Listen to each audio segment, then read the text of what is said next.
my advice is to embrace the controversy and allow for God to grow you, allow for yourself to change and to become a leader. And because if not you, then who? If not now, then when?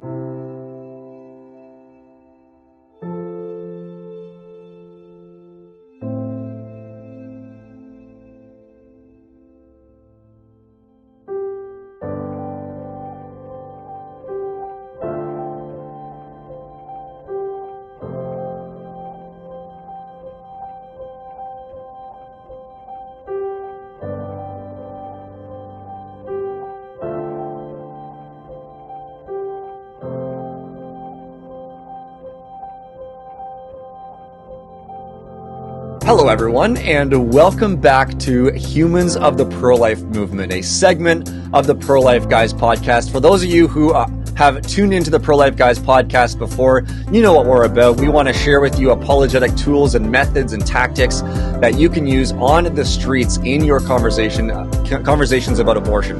And it doesn't have to be on the streets. It could be with colleagues. It could be with people who you study with. But we want to share with you effective and winsome ways how to have conversations. So if you haven't checked out the Prolife Guys podcast, go check it out. You can find us wherever you listen to your favorite content. But today we have a special guest. For those of you who have listened to Humans of the Prolife Movement, you know what we like to do. We like to highlight some of the pro-life leaders and activists around Canada, which is where we're from, but also the United States and around the world. We want to highlight the unsung heroes in the pro-life movement, those who are defending the defenseless, being a voice for those who have no voice themselves, and who are doing the difficult thing on street corners, in their classrooms, on university campuses, in the workplace, of talking about this most controversial issue, but this most pressing issue. There's a deep necessity for us to talk about abortion, to raise awareness about this great injustice. And so today I have a guest on. She is from the University of Texas, San Antonio. Her name is Melanie Salazar, and this is our conversation. Melanie, thank you so much for taking the time and joining me on Humans of the Pro-Life Movement. Thank you for having me. Excited to be here. Yeah, I'm excited about this. Now, as we kick things off, I'd love to get into your journey into the pro-life movement, some of the things that you've done. But before we get there, could you share with us a little bit about who you are? Who is Melanie? You know, what are your interests? Just tell us a little bit about yourself. Sure. So a first thing would be that I love to travel. Love to see more of God's creation. I have a dog named Manolo, so I love to bring him with me on my adventures. I have a boyfriend going on 2.5 years, Jerry. Shout out to Jerry. Love you, Jer. He's amazing. We've been discerning the vocation of marriage, so we'll see what God has in store for us. And I love horror movies. A Quiet Place 2 just came out, finally, so finally got to watch that awesome movie. I'm obsessed with The Bachelor / The Bachelorette. Katie's season's coming up, so you know I'll be watching every Monday night. And I also love to dance, so I really love Spanish dancing, like bachata. Love to go out to dance. When I was younger, I was a ballerina, so whenever I get the time to go out and shake a tail feather, I take that opportunity. So that's some of what I love to do. Oh, I've also picked up roller skating. So now that's a skill I've been learning ever since the COVID. So I'm not a novice anymore. I'm in between roller skaters. So that's me. That is awesome. Thank you so much. I just want to say, actually, it was your boyfriend that reached out to us and said, "Oh, you should have Melanie on." Oh my gosh. Because she has some cool stories. Yeah. So I don't know if you knew that, but you do now. No, I did not. Oh my gosh. He's always hyping me up. No, that's good. That's good. He's the reason we're here right now. So I'm super thankful about that. Now, you are a pro-life activist. You've done pro-life work. I'm just wondering, can you share with us a little bit about your journey into the pro-life movement? What was it that convicted you perhaps to become pro-life, but not only that, but to get involved in the movement, to become active and to be a voice for those who have none? Yes, so I believe when I was a young teenager, probably about 14, I was personally pro-life, as in I wouldn't personally get an abortion. And it wasn't until late teens, early 20s when I started really going on a faith journey. I'm born and raised Catholic, and I really started questioning, why do I believe the things I do as a Catholic Christian? And in that journey of kind of rediscovering what I believe and why I believe it, I learned the truth about abortion. And I learned that through listening to the radio. I listened to Catholic Answers. I listened to Trent Horn, and he really taught me about what abortion is, how it ends a human life, and how it hurts women. And so I went from being personally pro-life to 100% pro-life. And when I got to university and learned that there was a pro-life group on campus, I thought, sign me up. This is the club for me. And little did I know it was a dying club. Nobody knew that there was a pro-life culture on campus. And so I soon was asked to step up as president, and I refounded the club. At the time, I didn't feel ready. I was always the type of person to just show up, pay my dues, be a member, but never a leader. So I gave God my yes, and He has continued to open up doors and opportunities for me since stepping up into the pro-life movement. I got opportunities to canvass and advocate for voters to vote pro-life first this past presidential election. I got to live in DC throughout the time of Amy Barrett's nomination and confirmation to the Supreme Court. And now I'm currently interning for Students for Life as a Texas Regional Intern. So now I get to work with the student groups and empower them, equip them to be those leaders on their campus and in their communities. So it's kind of my pro-life timeline of where I am now. Yeah, that's wonderful to hear, and I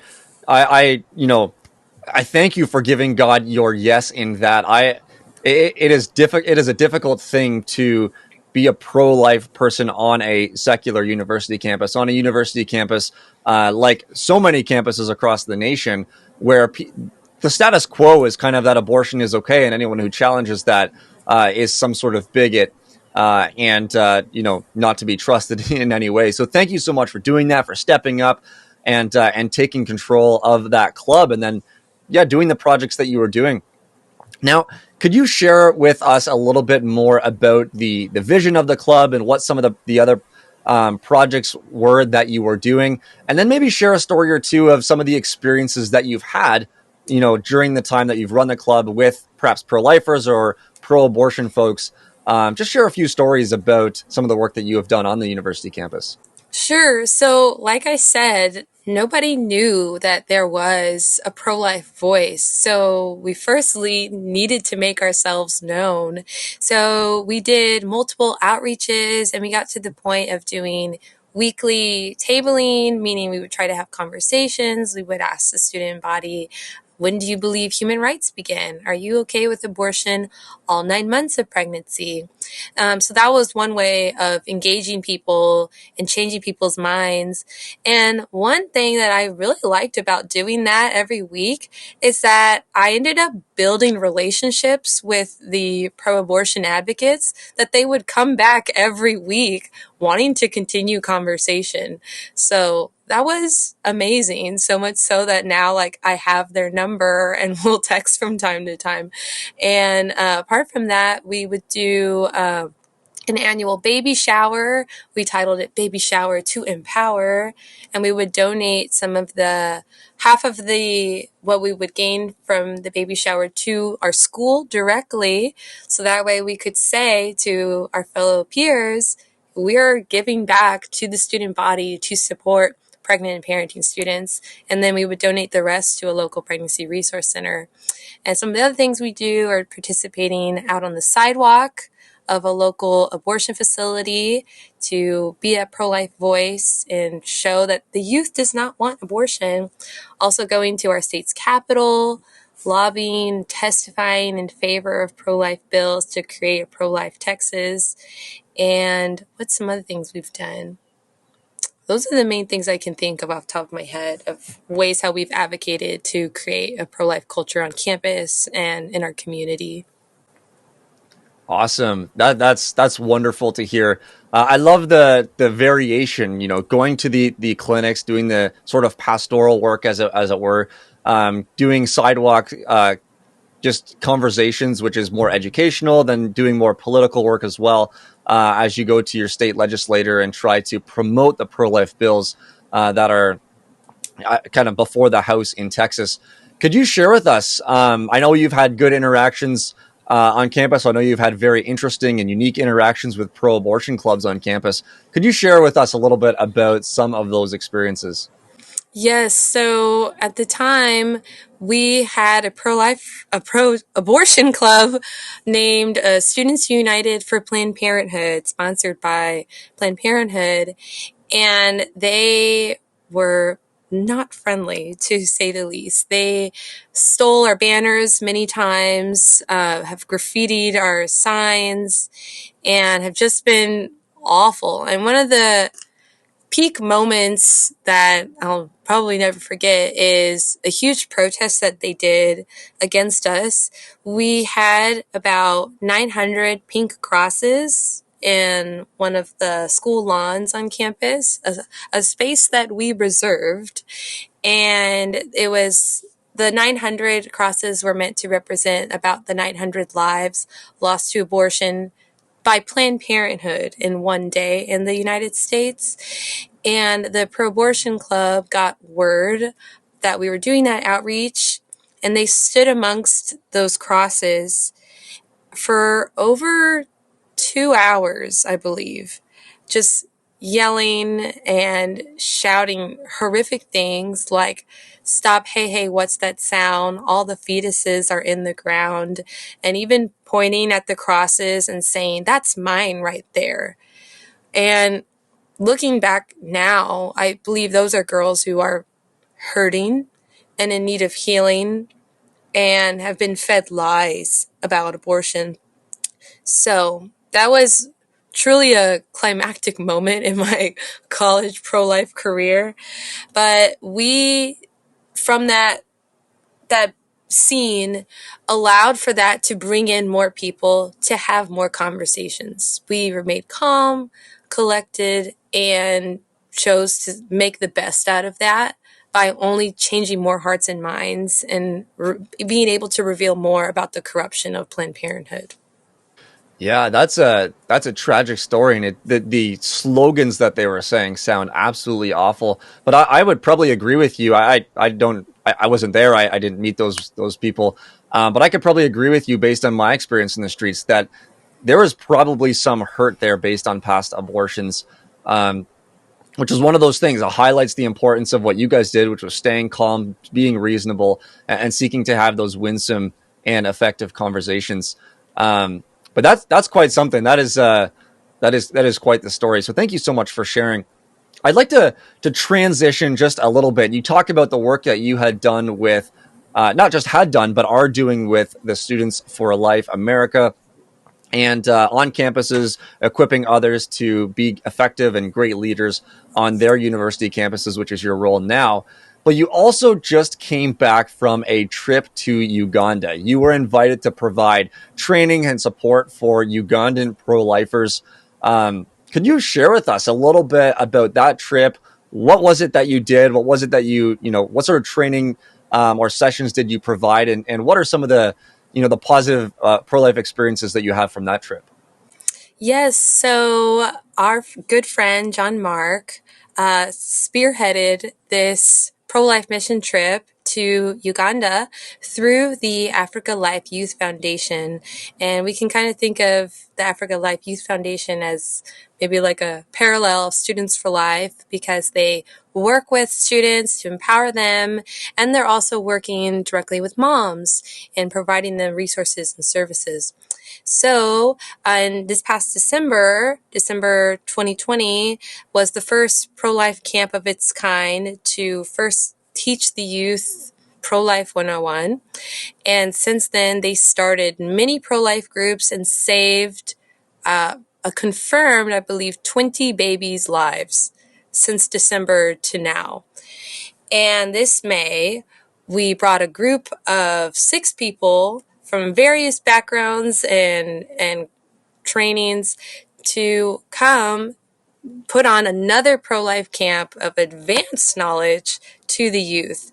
So my specialty was sexual risk avoidance and fertility awareness. I received my sexual risk avoidance specialty certification this past November. So what that is pro-life sex ed that wants the most amount of success and teaches people, here's what's proven to lead you for the most amount of success in life. And so that's what I've been trained in, and that's what I was able to teach to the youth. And also recently, I've begun learning fertility awareness with tracking my own cycle, and hopefully will be getting certified in the near future.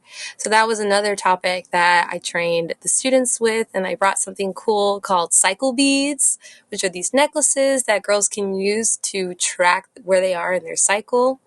And the purpose of what I was teaching was to really emphasize the sanctity of sex, preserving it, promoting it. And with that understanding, they can teach their peers who don't know this information, and by means prevent and reduce unplanned pregnancies and abortion. So that's what I taught. That's great. Yeah, that's wonderful. Now you talk about from December till May there were 20 confirmed babies saved. Were you able to see any babies saved while you were there for the? I believe it was 2 weeks. Yes. Oh, tell us about it. Yes, so we got to visit with 2 moms who chose life from the awesome students who learned the pro-life information and told their friends to not have an abortion.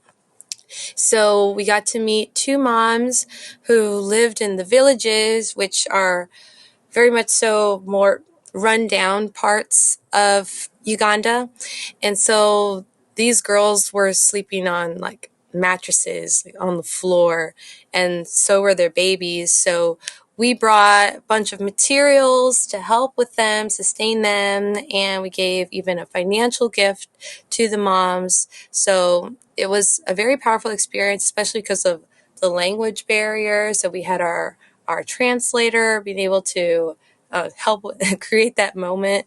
So it was very beautiful, especially to get to hold the babies who would not have been here had the youth not learned about the pro-life message. Yeah, praise the Lord. That's great. Thank you for sharing that. I'm glad I asked that. I have one final thing, Melanie. Being a pro-life activist is difficult. Being on university campuses is challenging. The status quo, as I mentioned, on university campuses is that abortion is kind of just this accepted procedure, it's this accepted practice, and anyone who opposes it is some sort of alien to the campus, and their voice ought not to be heard. And yet, you spent time on university campuses. You spent time, as you mentioned, in various parts of the country and in various parts of the world, talking about your pro-life convictions and training people to have more of a pro-life worldview and mindset. But there are many people who look at some of the challenges and it's like too big. There's the pro-abortion clubs, there's the pro-abortion movement, there's millions of dollars going to pro-abortion activists, and it can be difficult. So as we wrap this up, what sort of motivation or encouragement would you give to someone thinking about getting involved in pro-life work, a pro-life ministry of some sort, but just unsure of whether they should give God their yes, as you say, or dive in, knowing how challenging the pro-life work can be at times? Sometimes you just need to rip the Band-Aid off. And God does not call the equipped, but he equips the called. We were not made for comfort. We were made to be uncomfortable, to allow for God to stretch us and use us. And it doesn't always feel good. And abortion doesn't feel comfortable. And that's why we need to talk about it. That's why we need to get involved. That's why we need to be a voice for the voiceless. And once you truly learn about the horror of abortion, once you see like victim imagery and you meet a woman who shares her testimony of saying like, if I had only known, I would not have made this decision. How can you look back? Like, how can you say, I can't get involved?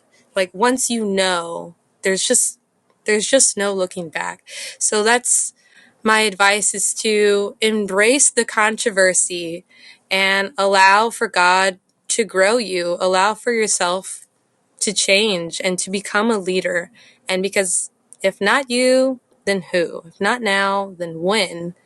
And we are the ones. We are the ones. We need to step up. That's what I can say. Yeah, I love that. And that actually brings to mind a quote by another pro-life leader in the United States. He says there are more people working full-time in the pro-life movement to kill people, to kill babies, than there are to save them. And so that's a call for us as Christians, as pro-lifers with conviction on the pro-life issue, to see the necessity of standing up, of being a voice, and defending as much as we can the preborn children. Melanie, thank you so much for taking the time and joining me today on Humans of the Pro-Life Movement. Yes, thank you for having me. I think I forgot to mention that I'm from the great country of Texas, so please include that I'm from and very proudly from Texas. All right, that is Melanie Salazar from Texas, as she wants each and every one to know. My name is Pieter. I think I forgot to mention that at the beginning. I am the host of the show, and as I mentioned, we have a number of different segments here with the Pro-Life Guys podcast. Humans of the Pro-Life Movement is one of them. We also have the Pulse, which is a monthly episode where we talk about abortion-related news from around the world, and we bring that to you from a pro-life perspective. And so check out the Pro-Life Guys podcast. You can find us on your favorite podcast catchers just by searching the Pro-Life Guys podcast. You can find us on YouTube, the Pro-Life Guys podcast. Please don't forget to subscribe. If you want to reach out to us for any reason, if you have any questions, if you want clarification for anything that we've said, or just want to reach out and say hello, you can do that on our website, prolifeguys.com, or on a social media platform, Facebook, Instagram, Twitter, you name it. We're probably on, even some of the most obscure social media platforms. So do reach out to us. We love to hear from you.